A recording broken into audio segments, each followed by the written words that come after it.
Greetings, Mavericks and new viewers.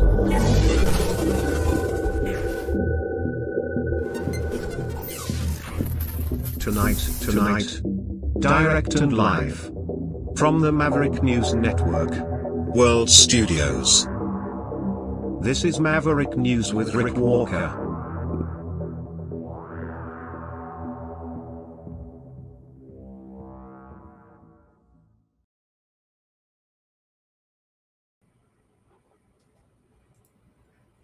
Welcome back to the Maverick News Channel, everybody. Great to have you here. It's getting nasty out there. Politics, I've said many times, it's a blood sport. It's a nasty sport right now. Donald Trump is still trying to survive this tsunami of attacks, smears, and maybe some truth. Uncomfortable truths being recycled in some cases, and maybe some new revelations. The Epstein files. It's the story that just won't go away, no matter how much Donald Trump wishes it would, and no matter what he does to make it go bye-bye.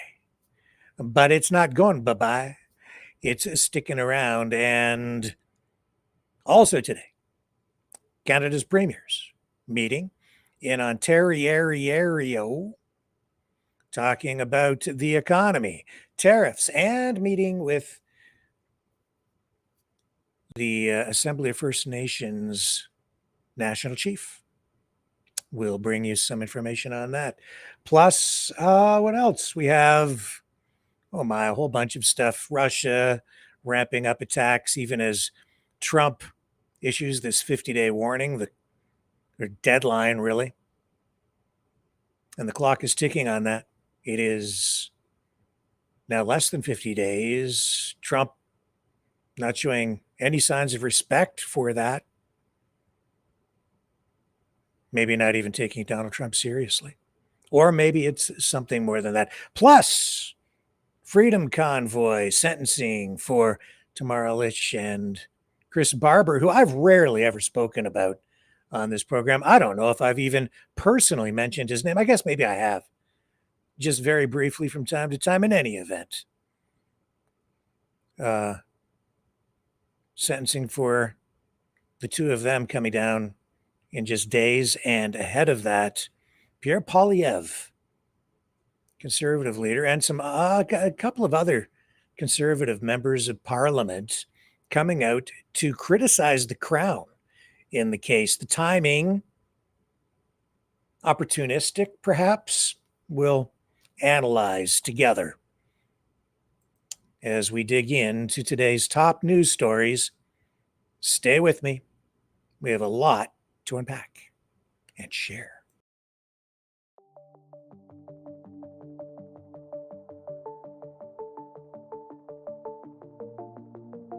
Greetings, brave Mavericks. Our quest for truth continues. We go beyond fake news. Together we expose propaganda. Together we pull others out of rabbit holes. We are maverick thinkers. We are all unique individuals, defenders of individual rights and freedoms, credible, trusted, grounded in reality. Maverick News,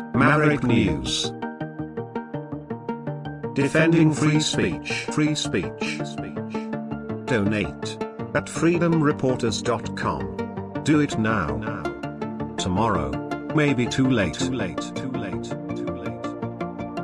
Maverick News. The world is watching.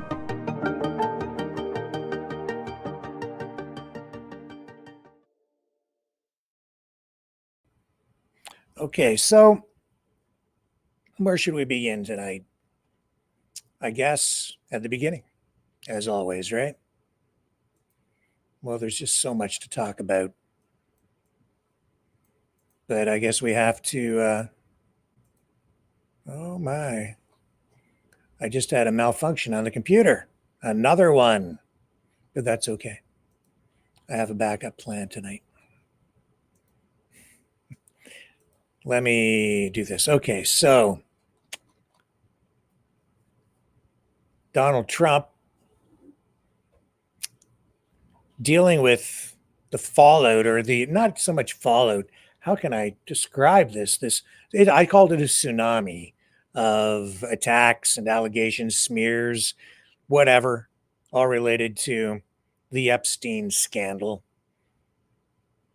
Epstein videos, old interviews related to all of it, resurfacing online, fueling controversy as the Trump administration grapples with the handling of the so-called Epstein files, if they even exist. At this point, we just don't know what's real, what isn't, what exists, what doesn't. Social media platforms are buzzing with recycled claims, including unverified accusations from past court documents, such as those from Epstein victim Sarah Ransom, who alleged in 2016 that Trump had sexual relations with multiple women connected to Epstein. Ransom later retracted some claims, and no evidence has substantiated those allegations. The latest developments center on this July 2025 Justice Department memo stating no client list or evidence of Epstein blackmailing prominent figures has been found, contradicting earlier promises from Trump and Attorney General Pam Bondi to release explosive new details, and they just have not delivered. Well, that's not sitting well with a lot of people, even within the MAGA base. And this has sparked backlash from some Trump supporters, with some conservative influencers like Jack Posobiec demanding full transparency. So adding fuel to the fire, of course, we saw this Wall Street Journal report alleging Trump sent Epstein a suggested birthday note in 2003, which Trump denies, calling it fake and filing a $10 billion libel lawsuit against the paper. Meanwhile, Epstein's victims, like Danielle Bensky, expressed frustration, feeling their stories are being overshadowed by political infighting. And today, Alan Dershowitz on his podcast talking about a lot of this, saying that, Trump has to meet a pretty high bar in order to have a successful defamation lawsuit against the Wall Street Journal, because he has to show that the newspaper essentially acted with malice and acted knowing, I guess, that the letter is not authentic. So I think the onus in this case, based on U.S. law and based on what Alan Dershowitz has been saying today on his podcast, the onus is on Trump to come up with the goods in order to hold the Wall Street Journal accountable. On the other hand, it's been my experience that if you can't prove that something is authentic and you make allegations using unsubstantiated or material that can't be completely verified in order to hurt someone's reputation, you're very vulnerable to a defamation or libel or a slander suit. So we'll see where it goes. The interesting thing here also is that Dershowitz today talked about his involvement in this. It's interesting because Dershowitz, this one-time Democrat lawyer, now really kind of more on the conservative side, or the MAGA side, and the MAGA camp these days politically. He talks in this live stream that he issued today about how he has sort of had contact or involvement in just about all of the major conspiracy-laden incidents in U.S. history since about the 1960s, really since the JFK assassination. Really, like all of them, RFK, the RFK assassination, the MLK assassination, JFK. He talks about how one way or another, because of his experience working, his background in law, where he has worked over time, he's had some connection to all of these things. And even with this Epstein scandal, we know that he has been sort of identified as a person of, in that circle of people within the Epstein universe or ecosystem. And and apparently in this portfolio that has all these letters in it for Epstein's 50th birthday, Alan Dershowitz is told that he wrote one as well. Now he says in this live stream he has no recollection of it, but I guess the Wall Street Journal called him and asked him if the letter that he wrote was authentic, and he told them, "I don't remember writing it. Send it to me. Let me see it, and I'll tell you if it's real or not. I'll recognize my signature." Because there were many of these letters sent as part, and they're all in this leather-bound portfolio. Among them, the letter from Donald Trump, which we're told has this drawing of a silhouette of a naked woman and Donald Trump's signature allegedly creates the illusion or the image, the depiction of pubic hair on this sort of word sculpture, making up this letter to Jeffrey Epstein. And also in that portfolio, we're told now, in fact, Dershowitz was told there's a letter from the lawyer, from Alan Dershowitz as well. That's not to say that we're sending a letter to Epstein is doing anything illegal, but this does connect Donald Trump in a much more personal way to Epstein, and also highlights what many people are saying is Donald's, distasteful lifestyle. Let's put it that way. Here's Dershowitz, though, elaborating on, just what I've been telling you. Conspiracy theory aspects of the case, but it'll never go away. The American public will never, ever be satisfied as to the circumstances of John Kennedy's death, probably never be satisfied with Robert Kennedy's death, and Malcolm X's death, Martin Luther King's death. These are all mysteries, and I have a connection to almost all of them. I mean, I was the one who told the Supreme Court justices that John Kennedy was assassinated. I was working for Robert Kennedy when he was assassinated, working on his campaign. I had dinner with Malcolm X just a few weeks before he was assassinated. I'm not Zelig, and I'm not what's the name of the other movie? But I was there on a number of these cases, just because of my age and my experience and where I've worked. So, and now I'm involved in this conspiracy. I'm involved because I was his lawyer, because I was accused, and because I sent him a playful, maybe, cover of a magazine for his 50th birthday. So I don't know. Will it go away? Will it disappear? Who knows? Will it still be around for the midterm elections? Probably not. Will it be around for the next presidential election? Almost certainly not. Will there still be surmises that maybe he worked for the Mossad, the way Tucker Carlson said? It's clear everybody in Washington knows he worked for the Mossad. No, nobody in Washington knows he worked for the Mossad, because he didn't. So let's see how long this story holds on. I will try my best. I hope there's a new news hook for tomorrow. I'd really, really like to talk about something other than that, but today was a relatively slow news day, and every newspaper you turn to, the first page, New York Times, Wall Street Journal, their leading headlines are Jeffrey Epstein. So it would seem odd for me to ignore it, since I'm included in several of these stories. All right. It's not going away. It is not going away. Here, look at the headline over here on NBC News. They're telling you tonight pretty much what I told you yesterday, that Trump is trying to pivot on this.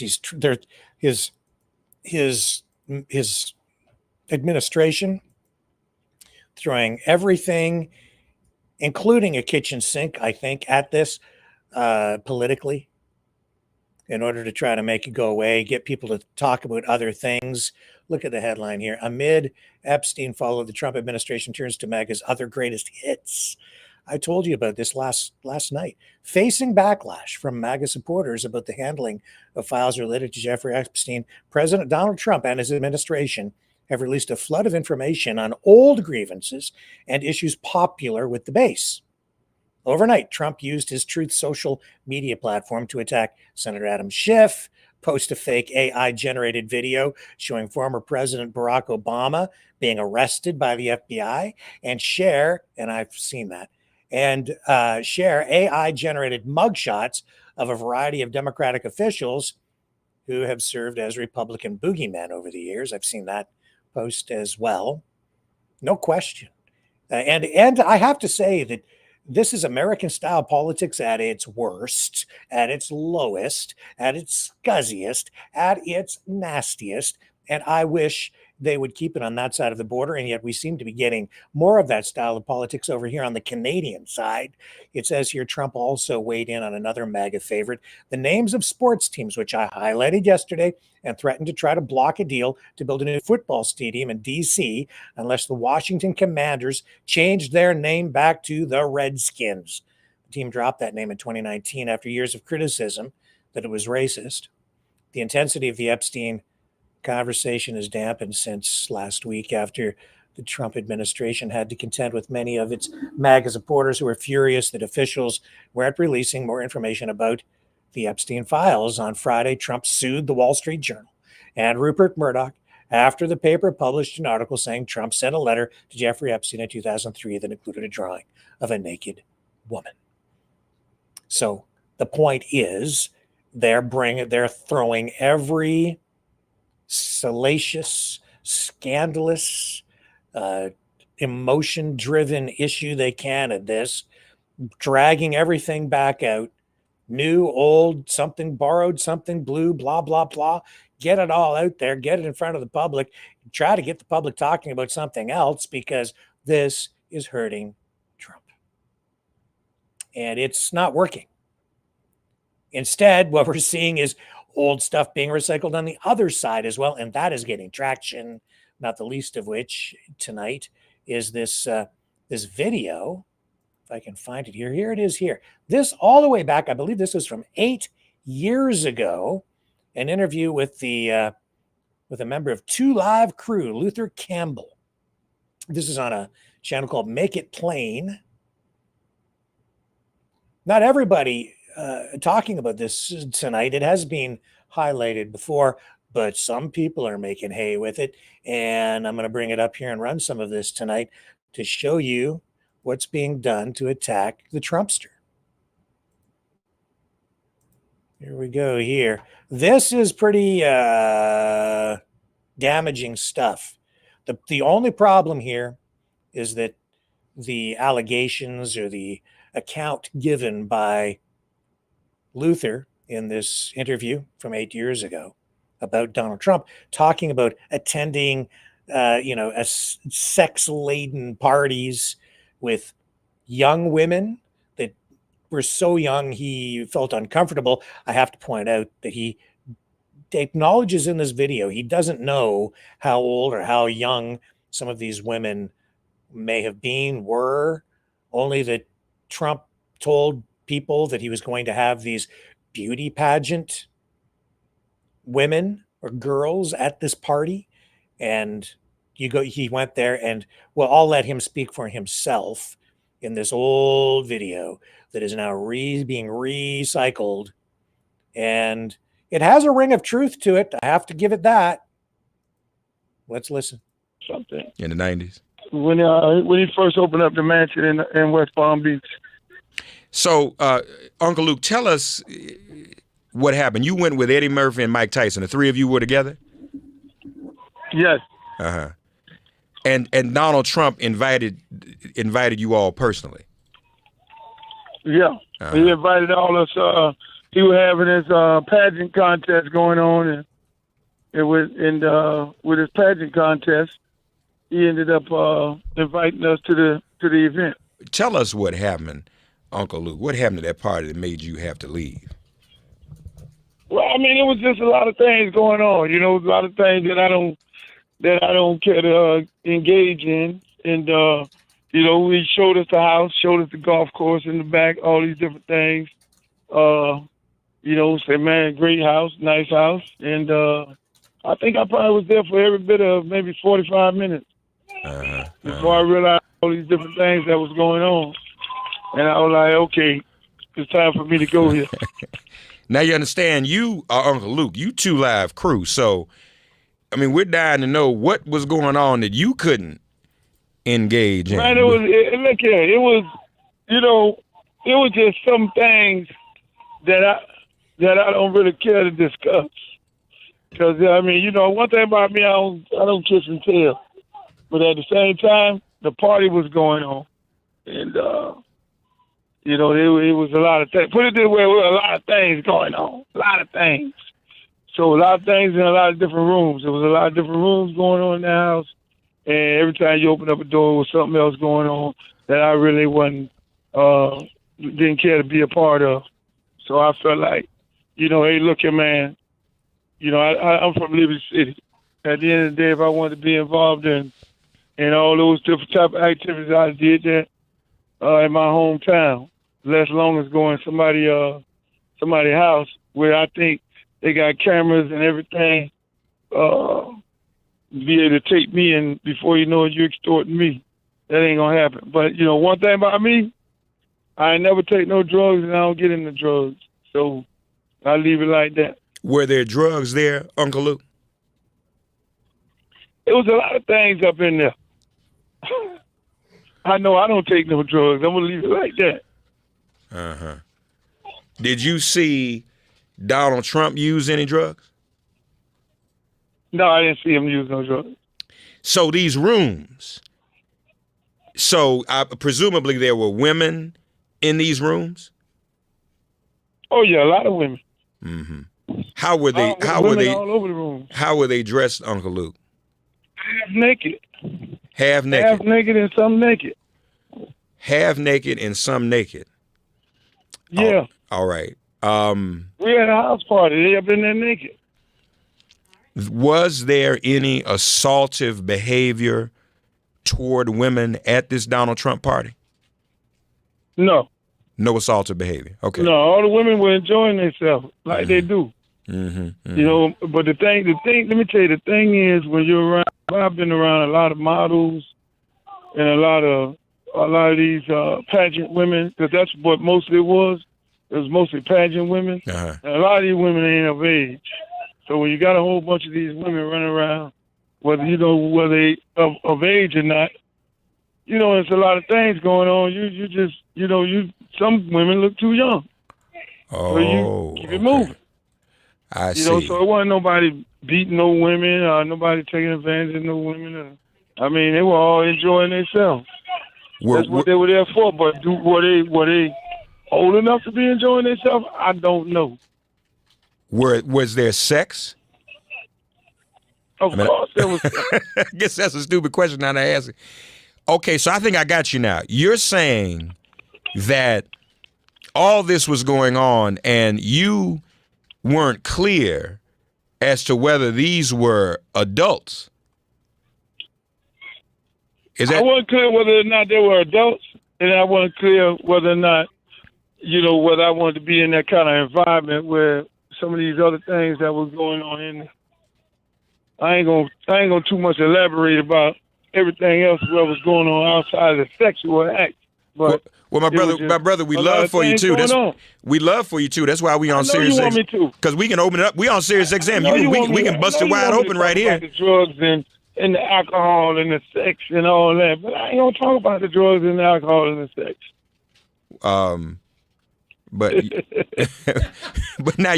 Okay, we're gonna pause there. I'm gonna let you just digest a little bit of that and take a little break because maybe you need to take a deep breath. We'll come back and continue with more of that on the other side.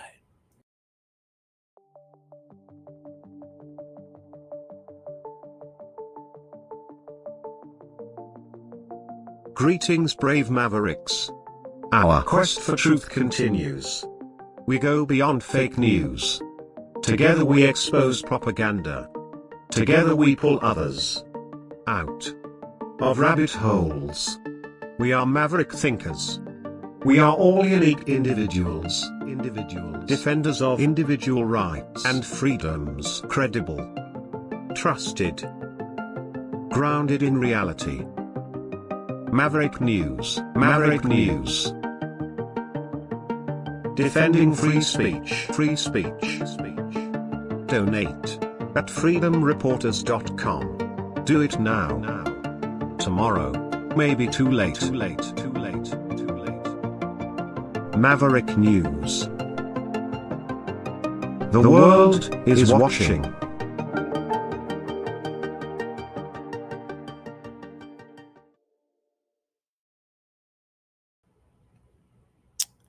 Yes. You go back in time and you think about Donald Trump and his lifestyle, who he's had connections with. Stormy Daniels. Who was the Playboy model? Oh my goodness. Karen McDougal.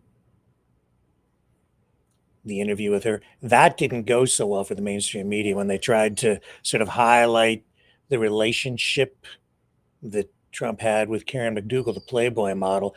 I think they were hoping in that interview that she would say really negative things, but it was pretty clear that I think she actually fell in love with him. But that didn't fly because he had Melania. Now, back to more of this embarrassing interview from 8 years ago with these allegations from Uncle Luke from Two Live Crew talking about saying he went to a party at a Trump residence and saw all kinds of, sexual activity and young women, some half naked, some fully naked. And he's not saying they were underage. He just said to him, they looked awful young. You did say that if you were on XM, you could talk about it. So that's why we're here, man. I mean, people, inquiring minds want to know. I said I could use the profanity and all that there. And talk about, naked people and all that. But then the drug part, I don't want to talk about that part of it. I talk about the sex and all that. All those. Okay, well, talk about tell us about the sex. Yeah, it was a lot of sex going on. Mm-hmm. Just wide out in the open. You know what I'm saying? Like you was just imagine the Eyes Wide Shut movie. That's what I felt like I was in. But it had some other elements and some other things in there. Then that's when I got to go. Okay. So it was just wide out open sex is what was happening. Was it of the orgy variety? Well, they were in different rooms. Mm-hmm. The man got so many rooms in that house. I ain't never seen that many rooms in a house in my life. But it was more by everybody in all these different rooms. And when you open up a door, it was something going on different in a different room. So you got in where you fit in at. If you feel like you want to go in that room, you go in that room right there. There was some things going on, some interesting things going in that room. It was just like a regular. Well, you say you keep what? Give me an example of an interesting thing that was going on, if you don't mind. Oh, hang on a second here. Sorry about that. We'll come back here. Here we go. More with this. You got to use your imagination. If it's sex, then it's some other things going on that you don't want to be involved in. I don't know if my imagination goes that far. I don't. So if it wasn't sex, oh no, you a big boy. No, really, bro. You in the radio business. Wait a minute. So wait a minute. Something was going on outside of sex and drugs that was interesting. Well, I'm trying to figure out. Outside of sex. Outside of sex. Outside of sex. And then now you add whatever else you want to use your medicine. What happens? What happens after that? But there was a lot of things going on in there. Uh-huh. You know, them guys in there, them, it was going down. So was Donald Trump It having was one of them parties you would have enjoyed yourself being in. Well, I don't know, brother. See, I probably would have been like you. I would have rolled out, but I don't know if I would enjoy myself. But now, what about Donald Trump? Was he having sex with all these women? No, I didn't see him having no sex. Let me tell you, the man took us around the house.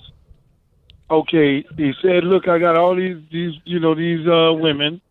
I got these women from the pageant. They're gonna be there." So we went.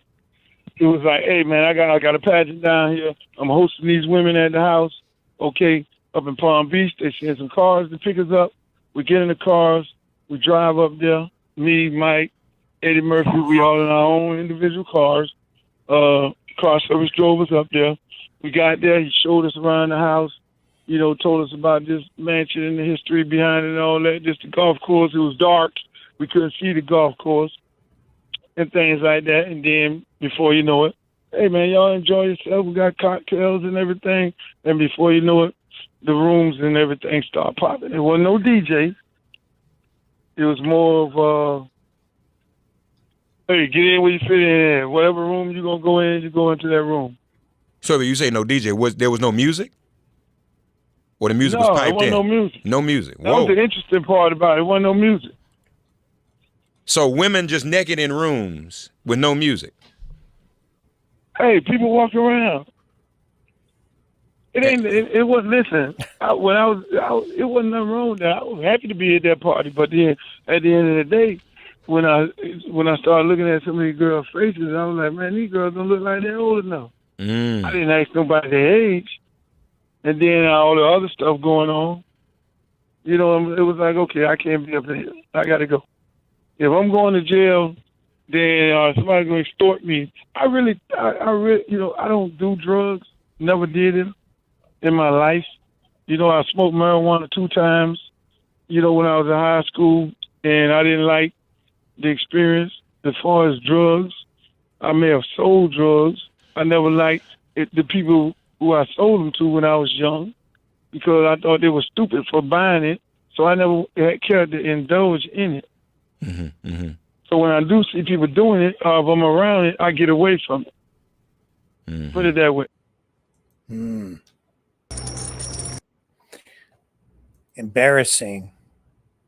Just this is the stuff that's coming out. It isn't, it's just not about Epstein. It's about the lifestyle of the rich, famous, and immoral. I shouldn't even be laughing. But I mean, it's just, it's like I said, it's getting nasty. If it wasn't already. And it continues. I mean, here's a CNN interview with Samantha Cohen, the daughter of Michael Cohen. Michael Cohen, the former Trump lawyer. Let's bring this up. Okay. Again, this is nasty stuff. Get the audio up. Dad's boss, Donald Trump, and what you thought of his job back. Your dad started working with Donald Trump when I think you were 11. Yes. And do you remember what you thought of your dad's boss, Donald Trump, and what you thought of his job back then? As I told Emily, we lived in a Trump-branded building. I remember seeing commercials for The Apprentice on TV, and I knew my dad was working for someone famous, but I think that's the extent of the realization at the time. So it was cool. I mean, I guess at that time, it was cool. Yeah, for sure. But at some point, I think well before your dad got ensnared in all of this, your impression changed. Yes. And what was that? What happened? There were a few instances that changed that impression, and they happened over the course of a few years as I got older and as I started to realize how Trump treated my father, one of which is in the book where my dad explains what happened at the golf course. Let me read that. Okay, sure. Because, I mean, I think that this one is illustrative Yes. of something. Basically, you were at President Trump's, well, he was just Donald Trump, his country club. And you were playing tennis and you came off the court. And here's how it was written in Vanity Fair. Somehow Trump's attention was diverted to another skirt walking off a tennis court. Quote, "Look at that piece of ass," Cohen recalls Trump saying as he whistled and pointed. Quote, "I would love some of that." It so happened that Trump was referring to Cohen's then 15-year-old daughter, Samantha. Do you remember that moment? Because it goes on to write that after that, you came over, he wanted you to give him a kiss, and he said, "When did you get such a great figure?" So, as I told Emily, the story is a little bit less clear to me. I'm sure many women can relate. You become desensitized to men making these kinds of comments to you, and you allow them to go over your head and you kind of tune out the noise. But what stood out to me in that moment was he said to my dad, "Well, there's no way that she got her looks from you. Thank God you married a beautiful woman." And I was desensitized to men making creepy comments about me, but I was not desensitized to someone blatantly insulting and degrading my father in front of me, someone who I looked up to and loved very much. And that was very upsetting to me. And that made me think, okay, maybe Trump doesn't treat my father so well. And I do want to get to that in a moment about the way he treated your father. But first, back to that for a second. He also, I mean, at least in the book, it says that he said to you, "Be careful, I'll be dating your friends in a few years." He was married to Melania at that time when he said that to you. Did you ever get the impression that he was hitting on you? No, I didn't get the impression that he was hitting on me directly, but I had the impression that he was interested in younger women and that, you know, women would age out for him, and that when one woman became too old, you'd find a new younger one.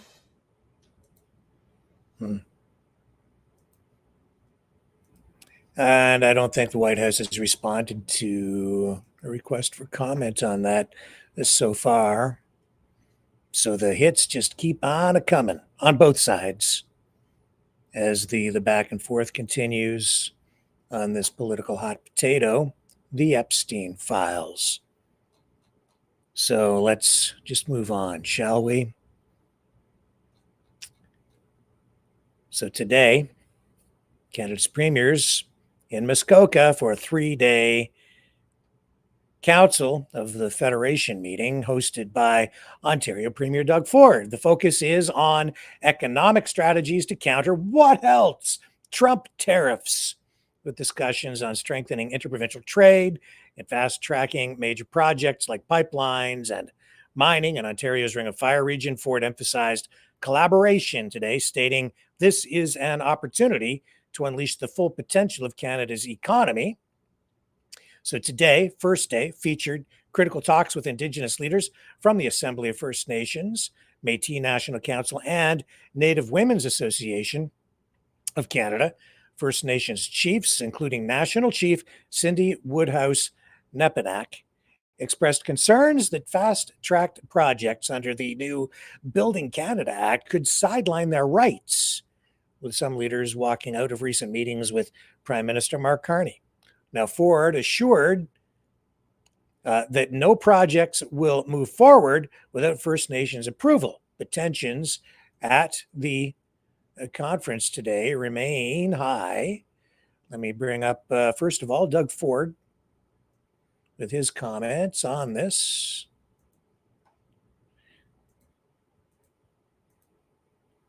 And this is all part of that effort to reduce interprovincial trade barriers, fast-track projects, find ways to get pipelines and other major infrastructure built in Canada. And Canada's provinces, the premiers, the federal government, you need the First Nations on board to be part of this. Well, first of all, I want to thank the National Chief for coming here. As she mentioned, if I didn't call her, she wouldn't have been here. But it's all about building relationships. I called her personally, asked her please come, and we're building a relationship now, which is good. And where we're going with this is an FMM meeting with Indigenous communities. So that's really important too. Yeah. So when will that be? Will that be after? Well, we'll talk to the Prime Minister tonight, and then we'll really push it as quickly as possible to make that happen. Maybe a central meeting. What do you feel you're walking away with? Did you get a green light, do you feel, from the Indigenous leadership to go ahead with whatever you wanted to do with special economic zones? Well, what I heard, Colin, was they want to move quick. They're tired of talking. That's what I heard from all the chiefs around the table. All we hear is talk, talk, talk. Let's start moving forward. Let's consult. Let's collaborate, because when we collaborate, everyone prospers. They want to make sure that their children and grandchildren have better lives than what they had, but they want consultation. I agree 100%. But their number one thing I heard is start moving. Stop talking, let's start moving, because this door is only open for so long that everyone seems to be working together, right from the municipalities to the provincial, federal, and First Nations communities, and we're going to work together and collaborate. Well, what does that mean, though? Because this September, you wanted to have by this fall some special economic zones identified and start, moving to whatever destination you want to move to. Did you get specific assurances for them that will be allowed? I think that's more of, if I can call it bilateral one-on-one with, that we have 133 First Nations communities, and everyone's a little different, but the ones that want to be progressive move quick, we'll move quick. Ones that want a little more consultation, that's fine too. We just want to work together, and everyone's going to prosper. Can you talk about the challenges that the National Chief is talking about when she says, like, opinion is split within the Indigenous community over whether they support these projects, whether they don't, whether they want to move forward, whether they don't? Like, what, as a government, what does the challenge present for you? Well, you can't move forward without their collaboration and their buy-in. If they don't want to buy in, then there are other areas within the I'm just speaking for Ontario, within the province, that we've heard over and over again. I want to be part of the economic zone. I want to make sure we partner. We want to see prosperity.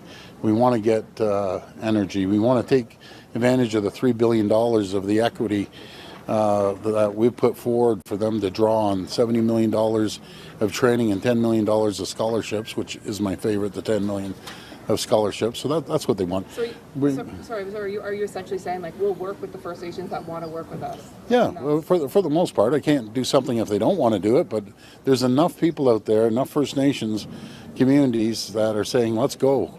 But what I heard, let's move quick, and I agree with them. We sit around and we can chat, we'll be sitting there chatting for another 2 years. They don't want that. They want to move. They want to target one specific project within their community, and they want to move on it. They want to be partners with us. Last question. If your initial timeline, in the case of a First Nation one specific project, and your province, Ontario, wished to realize another project, which project the federal government you think will pick? Your project? Well, you're gonna have to ask the Prime Minister. As far as I'm concerned, nothing moves forward. And I said this even during my election, without the green light from the First Nations communities. But I'm glad to hear that they want to move quick, because they want prosperity. They're smart, hardworking people. They want prosperity. They want to be self-reliant. They want to see opportunities. So that's what we're going to do. But last question. Building pipelines to the West Coast this morning. Yes. Was there any conversation with Premier Eby about that? Because he's not on board with that. Yeah, no, that never came up. Well, there's going to be a great conversation around the dinner table tonight, and everyone kind of lets their hair down, and that's one great thing about all the premiers. They're all political different stripes, but we just tell each other what's on our heart and what's on our mind. And what's good for BC may not be good for Nova Scotia or Ontario. So everyone has their needs, and we try to facilitate it as a group of premiers. So it's a really good relationship, and everything, the world revolves. I feel like I'm preaching to the choir here. It's all about relationships in business, personal, in politics. It's about relationships. So how does that change your timeline? If your original timeline was September, but now you're now open to more consultation, what timeline are you now looking at? But that's funny you say that, because I said to the whole group around the table, we have to set time frames, because without time frames in government and business and anything, you don't accomplish it. So the ones that want to hit that quick target, be it September as you're saying, that will be it. But the other ones have to put a time frame on it. It doesn't matter if it's 6 months or a year or whatever. Let's put a time frame and we target that time frame. But we'll have an opportunity to chat more, and we'll have a good conversation tonight, and I'm always open to having... Yeah, I don't even know what... they're grilling something. I'm not too sure what they're... Okay, enough of that. I don't need to know what you're eating. What we need is progress on cooperation and deals and infrastructure so we can get this country on track. Let's listen to what the national chief had to say in response to all this. We have consensus that we should have a first minister's meeting. Do you consider this progress? Absolutely, I consider this progress. I'm glad that the premiers had agreed that we do have to have tough discussions with each other. They're not always going to be easy, but it's so important that we work together and sit at the same tables equally. Do you feel pressure from the premiers? So all of the projects that are on the table, so they go faster. Do you feel that pressure? I think that, well, first of all, I don't know what projects. I mean, I'm sure there's many. I haven't been involved with one in the past week or anything that I'm able to comment on. For sure, I think that we're all united against, Trump's illegal tariffs. That's one thing that's very clear on that table, and that's a uniting thing for this country. And I think all of Canada is united when it comes to that, First Nations included. We've always stood up for this country in every World War, World War I, World War II, dating back. First Nations have enlisted more than any other group of people in this country to protect this country so that all of us can live a free and good life. And again, we stand up against these illegal tariffs that are pushed upon this country by President Trump, and we stand with the premiers of this country in trying to find that path forward, as well as with the federal government to try and find the best path forward. But they have to make sure, though, that there's space for First Nations people at these tables. We cannot be left, as an afterthought anymore. Has legislation like Bill C5 and Bill 5 made those conversations more difficult?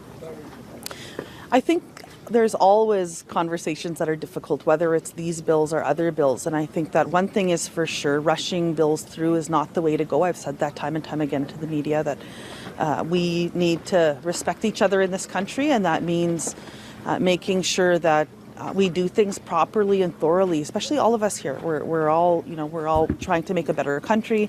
We want to make sure when we leave laws that they're good for everybody in this country, and that our grandchildren and great-grandchildren don't have to unravel things that that maybe hurt all of us as a collective. So I think it's always better when we do bills together, and certainly rushing bills through is not a good way to start. But both bills have now been passed, so what options are left open?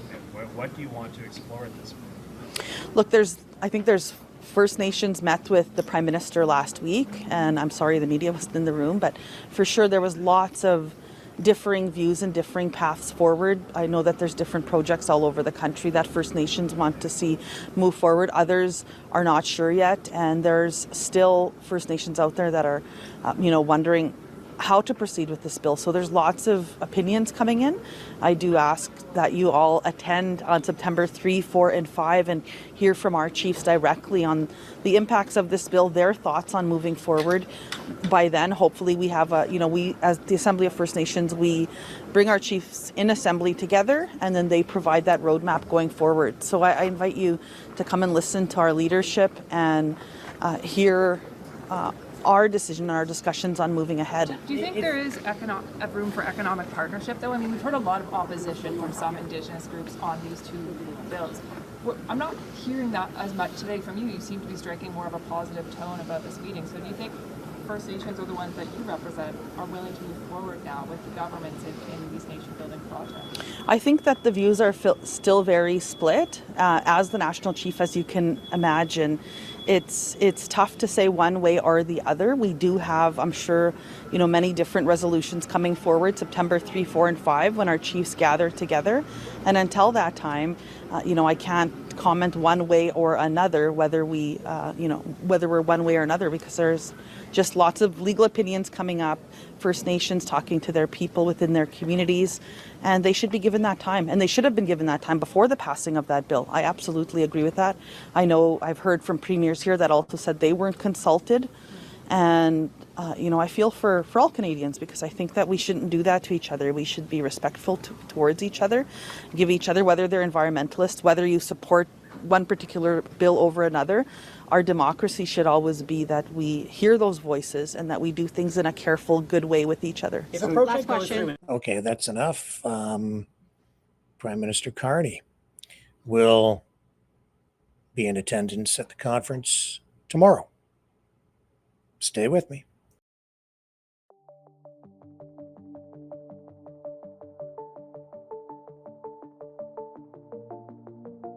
Greetings, brave Mavericks. Our quest for truth continues. We go beyond fake news. Together we expose propaganda. Together we pull others out of rabbit holes. We are maverick thinkers. We are all unique individuals, defenders of individual rights and freedoms, credible, trusted, grounded in reality. Maverick News, defending free speech, Donate at freedomreporters.com. Do it now. Tomorrow may be too late. Maverick News. The world is watching.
Maverick News.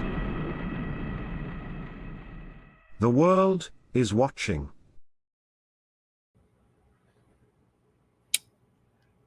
Conservative leader Pierre Poilievre is set to face a record-breaking 108 candidates in the August 18th by-election for Alberta's Battle River Crowfoot riding. I don't know if any of you have taken note of that. I have. Some people have mentioned it to me. Somebody just called and talked to me about it yesterday, and I laughed. I know some people don't think it's funny, but I think it is. I think it highlights the absurdity of politics these days. 108 candidates. Like I said, it's getting nasty out there. This is the riding where he's aiming to reclaim a seat in the House of Commons, and Poilievre, Canada's would-be sort of kind of leader of the Conservative Party of Canada, still living in the residence for the leader of the official opposition, even though he lost the election and his seat. He didn't move out. The idea here is that he's likely to win the by-election and then regain a seat and then resume leadership of the party when that happens. But yeah, everybody was upset when Carney became prime minister, or, well, the leader of the party. He wasn't even elected, la, la, la, la, la.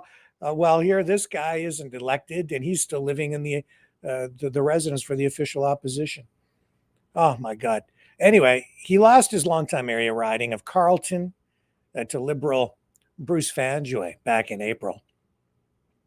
And then as a result of that, MP Damien Carrick stepped aside, and conservatives are saying that's a selfless move. Indeed. This lets Poilievre run in that conservative stronghold. Carrick won that riding with 82% of the vote back in April. Will Poilievre do as well with 108 people running against him? This is an unprecedented number of candidates, mostly independents, tied to the longest ballot committee is a protest against Canada's first past the post system, pushing for electoral reform. Poilievre has called this whole thing a scam and proposed tougher nomination rules like requiring 1,000 signatures. Critics, including independent candidate Bonnie Critchley, argue voters feel used by Poilievre's move to Alberta, predicting a tighter race than expected. See, I mean, this is a guy, like, he's from Alberta, but he's been serving as a member of parliament and living in Ottawa. Now he loses, and well, they parachute him into this riding in Alberta, a riding that is supposed to be a conservative safe zone, but I'm not so sure now. We'll see. Also, interestingly, tonight, Poilievre and a couple of other conservative members of parliament slamming Crown prosecutors for seeking 7- and 8-year prison sentences for Freedom Convoy organizers Tamara Litch and Chris Barber, who have been convicted of mischief, that also happening back in April, for their roles in the 2022 Ottawa protest against COVID-19 mandates. So Poilievre on Twitter today called the sentences unjust, saying, while violent offenders are released hours after charges and anti-Semitic rioters face no consequences, the Crown wants 7 years for mischief. How is this justice? Let's see if we can find his post. Pretty interesting.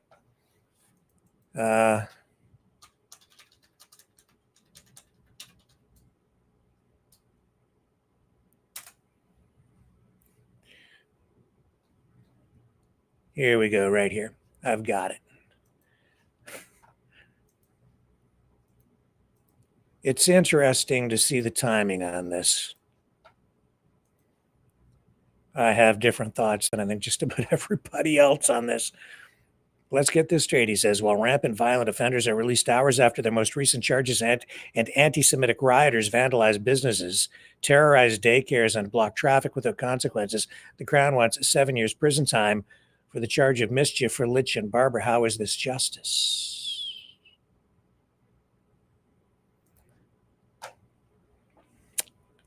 So why? Why come out and support Litch and Barber right now, just ahead of sentencing? Because he's seeking election in the by-election. He needs to shore up support. He's looking for an issue.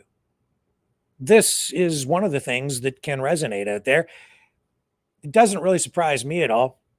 I think this confuses most people, but not if it shouldn't confuse you if you've been watching this channel for, say, the past year. You can start to connect dots, figure things out. And especially within the last 6 months, where we've pointed out that, in some ways, Pierre Poilievre owes having the leadership of the Conservative Party to the Freedom Convoy. Because as a result of the Freedom Convoy, you had the leader of the Conservative Party ousted. It for whatever reason, and you can... I mean, I have my views on it because we've shown that you have a real core group of separatists and an Alberta-centric center to the Freedom Convoy, one element of it. And as a result of their activities, the Conservative Party ousted Aaron O'Toole as leader, paving the way for a leadership convention, which resulted in Pierre Poilievre, who has been consistently much more sympathetic to the Freedom Convoy and even the Western separatist movement than the O'Toole camp, which is more to the left, Poilievre more to the conservative side, and much more to the Alberta side. You're getting a lot more influence within the federal Conservative Party from the UCP, Alberta Prosperity Project, those people in that part of the conservative camp. So it shouldn't come as any surprise to see Poilievre pivoting over and commenting on this case, which we will have a verdict on in terms of sentencing within a couple of days.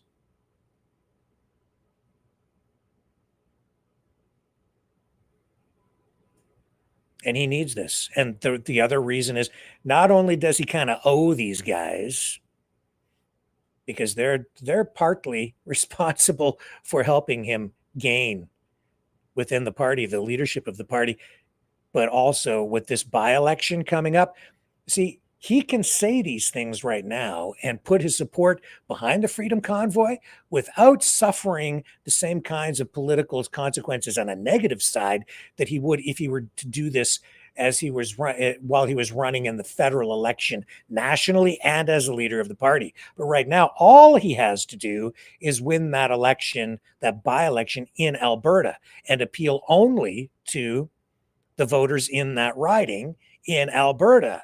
And he knows that the mood out there, the ideology is much more conservative than it is nationally.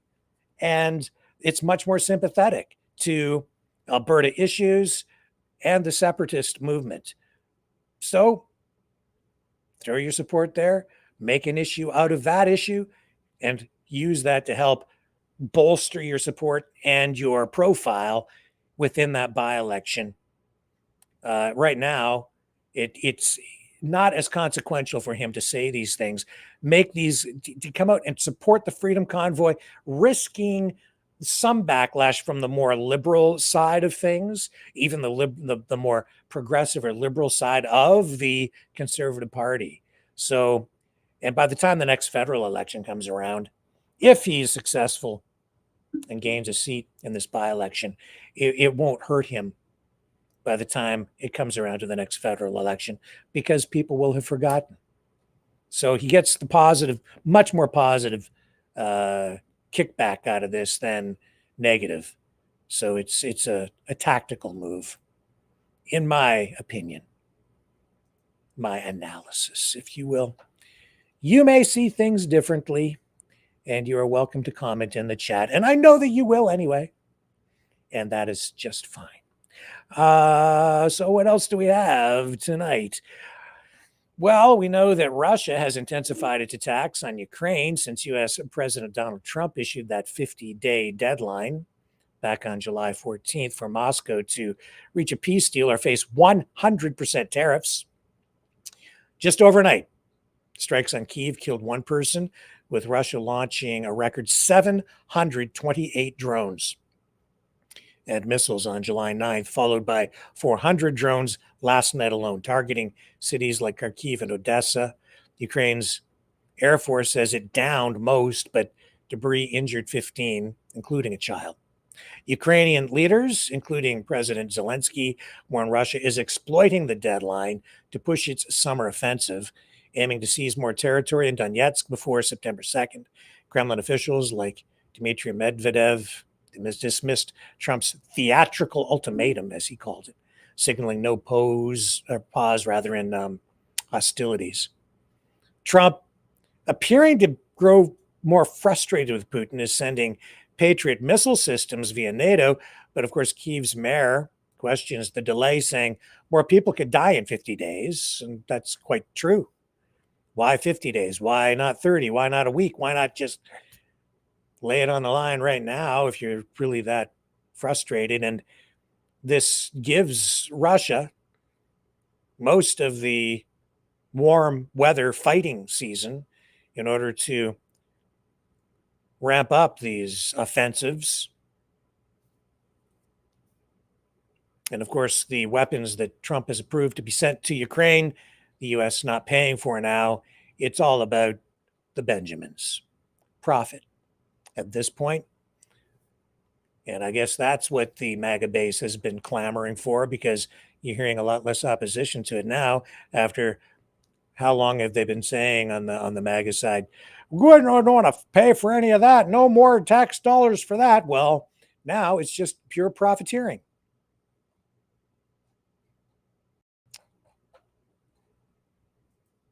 And that's the truth. Okay, let me tell you, I have to take a very short break. Come back on the other side.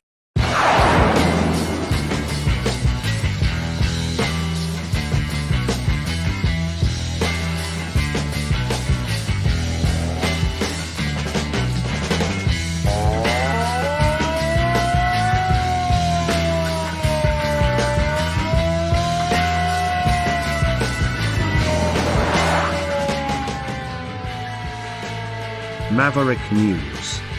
Fighting for freedom. Also tonight, for all you big pharma fans, British pharmaceutical giant AstraZeneca has announced a massive $50 billion investment in the United States by 2030. It's aimed at boosting drug manufacturing and research. The cornerstone is a new multi-billion-dollar facility in Virginia, the company's largest single manufacturing investment, set to produce weight loss drugs like oral GLP-1 and cholesterol treatments.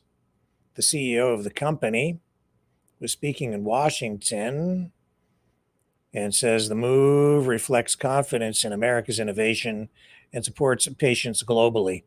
So the investment could create tens of thousands of jobs, and it comes as Trump threatens these 100% tariffs on pharmaceutical imports, though he has signaled a 1 to 18-month grace period. There's a tariff on you, and a tariff on you, and a tariff on you, and 100% to you. AstraZeneca's pledge follows a $3.5 billion U.S. investment announced back in November and matches rival Roche's commitment. So keep an eye on that too. I know you're all really happy about it. What else do we have here tonight in my notes? Federal inmate charged with first-degree murder in the death of that notorious British Columbia serial killer, Robert Pickton. That's been has added a lot of fuel to even conspiracy theories over the years. Martin Charest, 52, was charged on July 3rd for allegedly attacking Pickton at Quebec's Port Cartier maximum security prison on May 19th of last year. An investigation report says Charest broke a broom handle and thrust it into Pickton's face, leading to his death in hospital. Pickton was convicted in 2007 of 6 counts of second-degree murder, was suspected of killing dozens of women at his Port Coquitlam pig farm. And then you've seen all these allegations trying to connect Trudeau to the farm over the years without real actual evidentiary verification or proof, just lots of theories, lots of conspiracies. Charest is set to appear in court on Thursday. The case has renewed calls from victims' families to preserve evidence from Pickton's crimes for further investigation. And also tonight, from The Cosby Show, actor Malcolm Jamal Warner, best known for playing Theo Huxtable, has died at the age of 54. Man, time flies. Hard to believe it was that long ago that The Cosby Show was a huge hit. He drowned in an accidental drowning in Costa Rica. Local authorities there say Warner was caught in a strong ocean current yesterday with his body found in the afternoon. So there are reports that he died of asphyxia due to drowning. And he is, remembered and beloved by millions for his role in that iconic 1980s sitcom. He also starred in Read Between the Lines and directed episodes of a variety of different television shows over the years. And of course, Bill Cosby embroiled in scandals over the years as well. Okay, another short break. Let me just triple check the headlines here. I'll be right back. You know, someone very profoundly once said many years ago that if fascism ever comes to America, it'll come in the name of liberalism.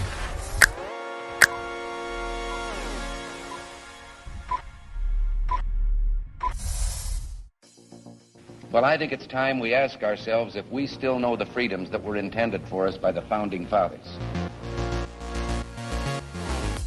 If we lose freedom here, there's no place to escape to. This is the last stand on Earth. The entire world is watching. Every dictator, every crazy dictator in the world is watching.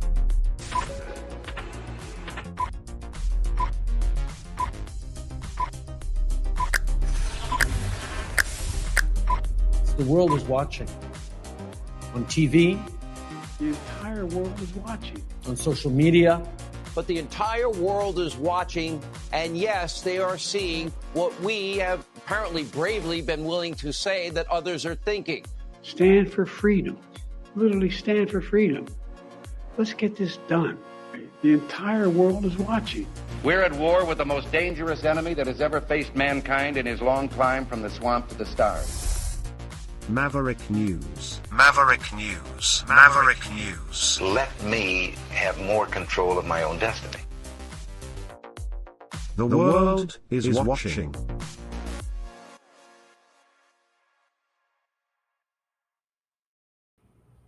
Okay, I'm back. Just came across this with Jagmeet Singh. Let me see if I can hear it. Is here. I'm not really sure what to make of this. Let me bring him up.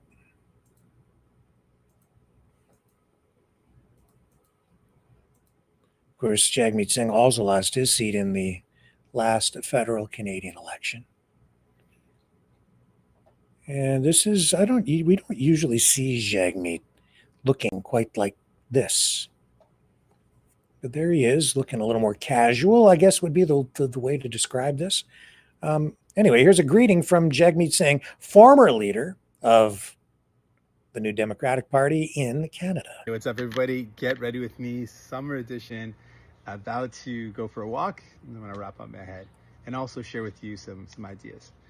Ever since the last election, something's been happening. People have been coming up to me and saying thank you for your service. Folks have been biking by and yelling it out. Folks have been shouting it out from their cars. People have been coming right up to me and saying it. People have DM'd me. And first of all, thank you. It's really sweet of you to say that. But it also got me thinking about service and leadership and how I feel about that. So let me share with you my thoughts on it. When I was a kid, if I ever went to an organization or group that was Sikh-led, and you asked who the leader was, they would point out a brother or sister. And if you went up to them and chatted with them and said, oh, I hear you're the leader, they would say, no, no, no. They never wanted to be referred to as a leader. They say, oh, no, I'm just a Sevadar.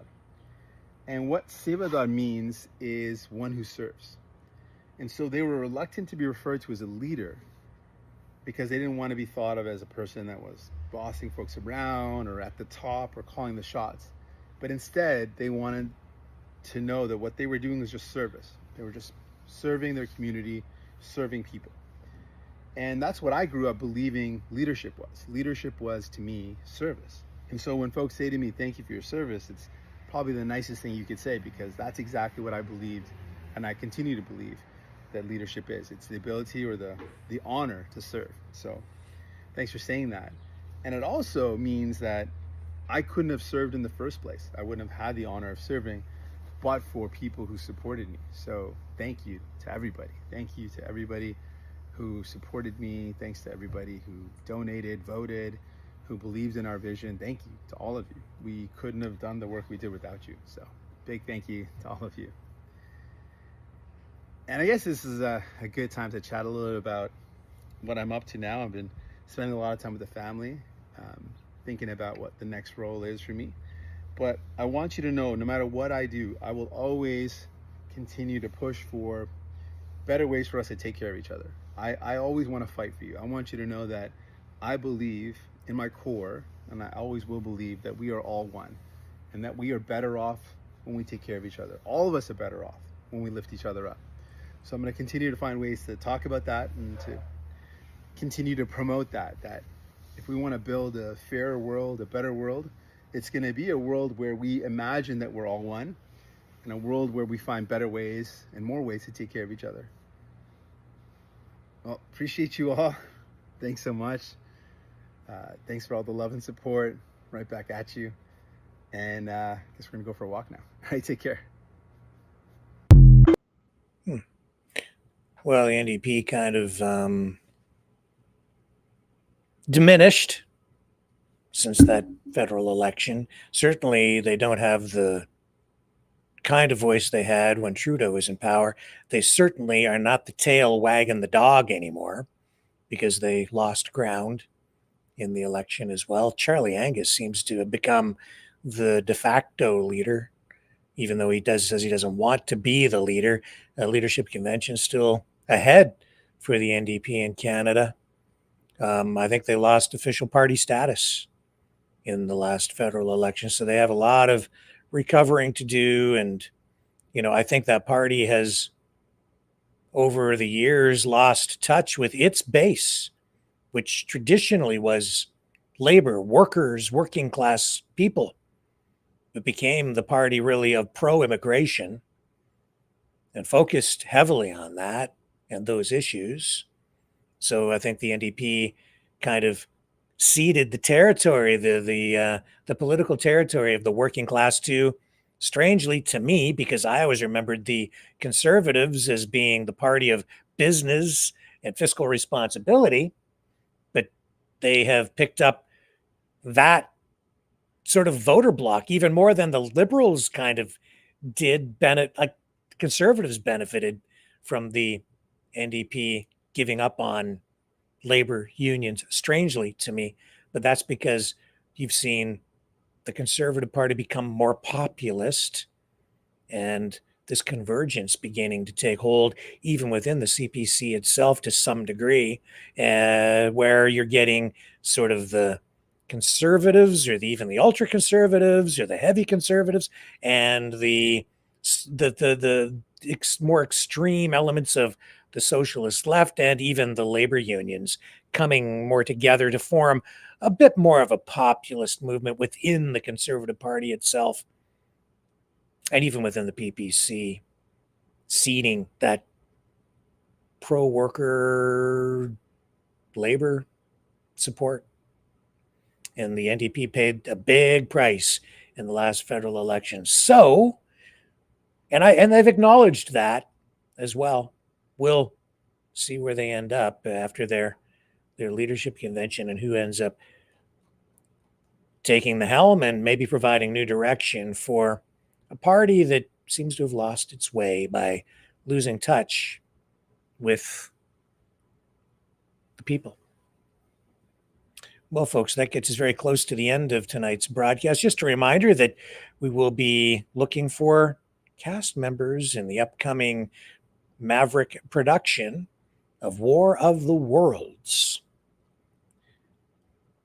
I think it's going to be a lot of fun. You guys get to participate in it if you would like to.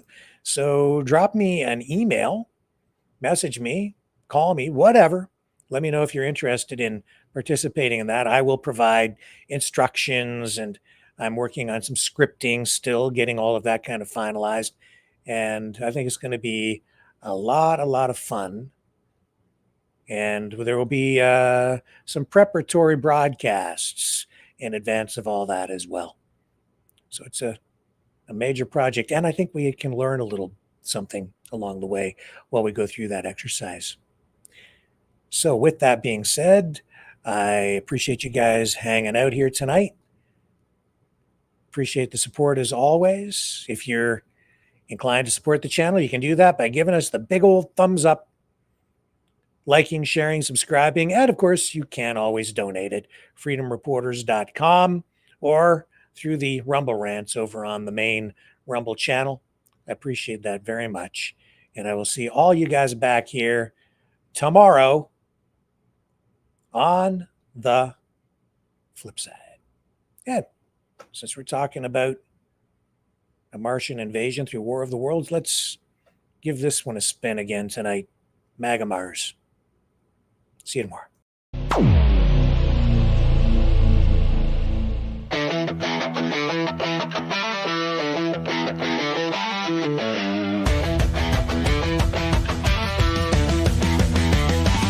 He's got a plan. It's bold and grand, taking over land, sea and sand. Canada's ours. Greenland's in the mix. The Panama Canal's just another fix. But Mars, oh Mars, you pesky red sphere, your spying drones are making it clear. It's a threat to Earth, a cosmic sin. But don't worry, folks, he'll make Mars great again. MAGA Mars, you're the 53rd state. Under Trump, your future is great. With Elon Musk and the Space Force too, we're slapping tariffs on your Martian crew. Make Mars great, yeah, make Mars ours. Wave that flag on the red rock stars. We'll impose sanctions, taxes, and fines. Martian exports know they're crossing the line. The Martians cry foul, but Trump doesn't care. He'll build a space wall floating up there. Elon's on board with rockets ablaze. The stock market's loving this Martian craze. He says, trust me, folks, I know the deal. Martian gold is ours, this plan is real. MAGA Mars, you're the 53rd state. Under Trump, your future is great. With Elon Musk and the Space Force too, we're slapping tariffs on your Martian crew. Make Mars great, yeah, make Mars ours. Wave that flag on the red rock stars.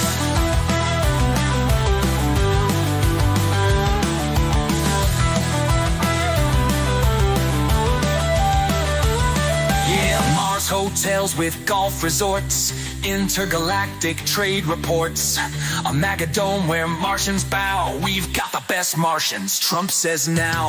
Fake news claims the plan's absurd, but Trump tweets back, it's the final word. Martian drones not on my watch. Space Force ready to kick it up a notch. MAGA Mars, you're the 53rd state. Under Trump, your future is great. With Elon Musk and the Space Force too, we're slapping tariffs on your Martian crew. Make Mars great, yeah, make Mars ours. Wave that flag on the red rock stars. So buckle up for the Martian fight. Trump's taking over the Martian night. It's all for freedom, it's all for the win. Oh, say can you see, he'll make Mars great again.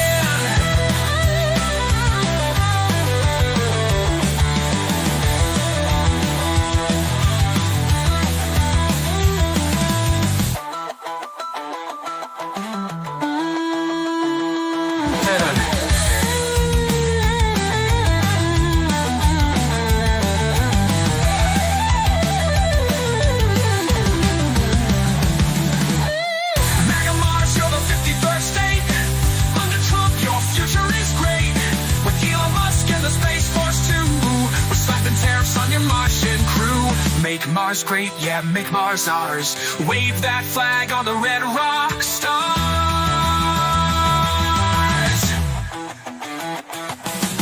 So buckle up for the Martian fight. Trump's taking over the Martian night. It's all for freedom, it's all for the win. Oh, say, can you see, he'll make Mars great again.